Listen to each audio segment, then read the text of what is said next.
The all-new Vitara Brezza.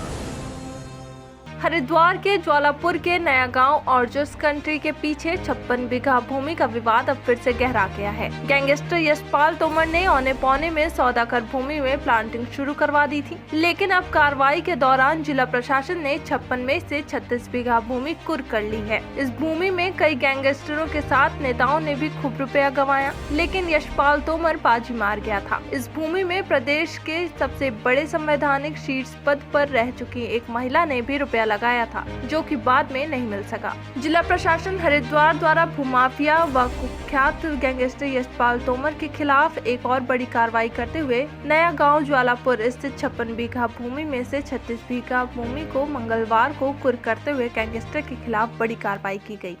देखिए, एक normal एक प्रक्रिया है ये, और एसटीएफ द्वारा एक मामले में इन्वेस्टिगेशन किया जा रहा था। लैंड ग्रैबिंग से रिलेटेड इश्यूज थे, और उसमें गैंगस्टर एक्ट के तहत डिस्ट्रिक्ट मजिस्ट्रेट के न्यायालय में उनके द्वारा सेक्शन 14 के तहत एक एप्लीकेशन दी गई थी, जिसमें एक भूमाफिया के विरुद्ध गिरोहबंदी अधिनियम के तहत कार्रवाई करने के लिए अपेक्षा की गई थी।